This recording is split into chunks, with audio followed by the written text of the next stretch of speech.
రతిక అవస్థని వెళ్ళిపోయాక సీరియల్ బ్యాచ్‌కి బుద్ధొచ్చింది అనుకోవడం అది భ్రమే అని చెప్పుకోవచ్చు.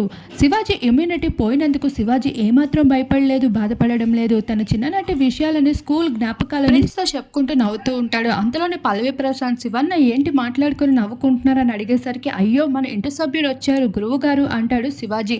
నేను ఎప్పటికీ మీ కింద శిష్యుడినే అంటూ పల్లవి ప్రశాంత్ కూడా నవ్వుల వర్షం కురిపిస్తారు. ఇక్కడ ఈ ముగ్గురు ఇలా ఉండగా సీరియల్ బ్యాచ్ మాత్రం ఎవరిని నామినేట్ చేయాలి, ఎవరిని నామినేట్ చేస్తే బాగుంటుంది అంటూ డిస్కషన్ తెగ చేసేసుకుంటున్నారు. రతిక వెళ్ళిపోయాక సీరియల్ బ్యాచ్లో ఏమాత్రం మార్పు కనిపించలేదు. అదే విధంగా ప్రవర్తిస్తూ వస్తున్నారు. మరొక వైపు అంతలోనే బిగ్ బాస్ అయితే మారుతి సుజుకి ఫోటోని అయితే పల్లవి ప్రశాంత్ని తగిలించాలి అంటూ హౌస్ మేట్స్ అందరినీ పిలవడం జరుగుతుంది. అప్పుడు కూడా సీరియల్ బ్యాచ్ మొహాలు మారిపోయినప్పటికీ ఏమాత్రం కవర్ కనిపించకుండా ప్రియాంక అయితే పల్లవి ప్రశాంత్ దగ్గరికి వెళ్ళి అన్నా అన్నా అంటూ ఎంత చక్కగా మాట్లాడుతుంది. రతిక వెళ్ళిపోయాక ఈ బ్యాచ్కి పూర్తిగా అర్థమైపోయింది.